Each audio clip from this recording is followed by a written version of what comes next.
जय श्री राम, जय महाराज जी। इस कहानी में आपका स्वागत है। शुरू करते हैं आज की कहानी। हिमालय की तलहटी में बसा देवगन गांव, जहां देवदार के ऊंचे वृक्ष और सर्पीली नदियां थीं, अपनी अलौकिक शांति के लिए जाना जाता था। पर गांव के बाहरी छोर पर मौजूद एक टूटी फूटी सदियों पुरानी हवेली इस शांति में एक भयानक दरार डालती थी। लोग कहते थे कि उस हवेली में दुर्भावनापूर्ण आत्माएं, जिन्हें वे प्रेत कहते थे, वास करती हैं। कहानी के मुख्य पात्र हैं नील, जो एक 10 वर्ष का एक जिज्ञासु और चंचल बालक है, जो हमेशा जंगल की पगडंडियों पर भटकता रहता है, और उसका बड़ा भाई आर्यन, जो कि 25 वर्ष का है, जो इस शहर से इंजीनियरिंग करके लौटा था। आर्यन हर बात को विज्ञान और तर्क की कसौटी पर रखता था और इस स्थानीय कहानियों का ग्रामीण अंधविश्वास का कर हंसता था। एक अमावस्या की रात थी। नील अपने दोस्त से बिछड़कर अनजाने में उसी वीरान हवेली के पास पहुंच गया। तभी उसे हवेली के मलबे से कुछ हलचल महसूस हुई। उसने देखा कि लाल चोगे पहने साए जैसी लंबी और पतली 12 आकृतियां तेजी से बाहर निकल रही हैं। उनके चेहरे घने अंधेरे में छुपे थे, पर उनकी आंखें किसी भूखे शिकारी की तरफ भयानक रूप से चमक रही थी। नील का गला सूख गया। उसने तुरंत अपने हाथ में पकड़ी हुई पेट्रोल से चलने वाली मशाल जलाई और भागने की कोशिश की, पर वे लाल साए हवा में तैरते हुए तेजी से उसके पीछे आने लगे। जंगल में अंधेरा और गहरा हो गया था और नील खुद को पूरी तरह से घिरा हुआ महसूस कर रहा था। उसी समय आर्यन अपने लैपटॉप पर कुछ काम कर रहा था। तभी उसे बाहर नील की चीख और मशाल की जलती हुई बूझ रोशनी दिखाई दी। हालांकि उसका दिमाग इन बातों को नकार रहा था, पर भाई के लिए उसका प्रेम उसे उस ओर खींच ले गया। वह दौड़कर उस जगह पहुंचा जहां नील फंसा हुआ था। आर्यन ने देखा बीच में नील खड़ा था, जिसके हाथ में जलती हुई मशाल कांप रही थी और उसे चारों ओर से वे लाल पोशाक वाली भयानक आकृतियां घेर रही हैं। आर्यन असहाय था।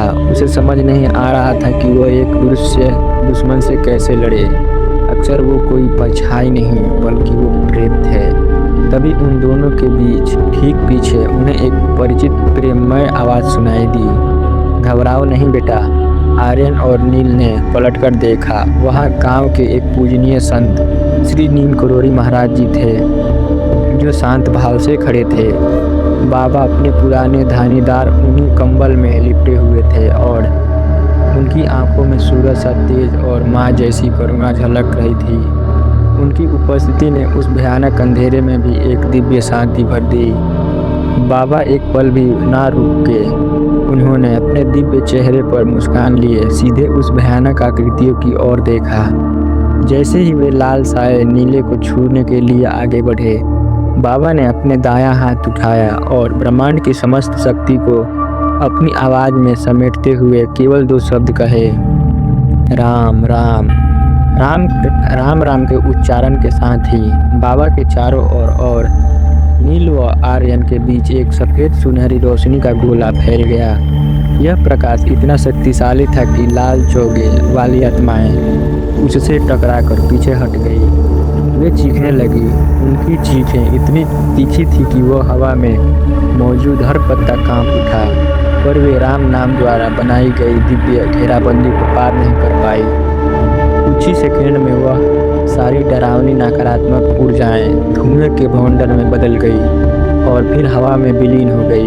हवेली पर छाया डर का साया हट गया और आसमान से चंद्रमा की रोशनी बनकर गायब हो गई। नील, जो अब तक कांप रहा था, सीधे दौड़कर बाबा के आंचल में छुप गया।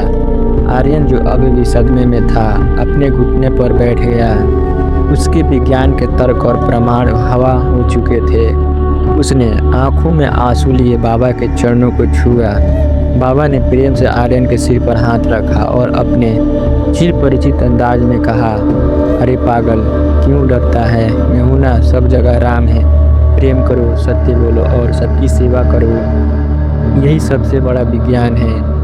और यही हनुमान जी की सबसे बड़ी शक्ति है। उस दिन आर्य ने सीखा कि दुनिया में हर चीज़ तर्क से नहीं समझी जा सकती, और नील ने जाना कि जब भी अंधेरा घेरे तो सच्ची मशाल जान या टॉर्च की नहीं बल्कि प्रेम और विश्वास की होती है। गांव के लोगों को उस दिन यह गहरा विश्वास मिला कि जब तक उनके प्यार में प्यारे नीम कुरुली बाबा उनके साथ खड़ा है, तब तक कोई भी बुरी शक्ति उनका कुछ नहीं बिगाड़ सकती। बाबा का प्रेम उनका सबसे बड़ा अभयदान था। तो ये थी आज की कहानी। आप हमारे चैनल को सब्सक्राइब करना ना भूलें। जय श्री राम, जय महाराज जी।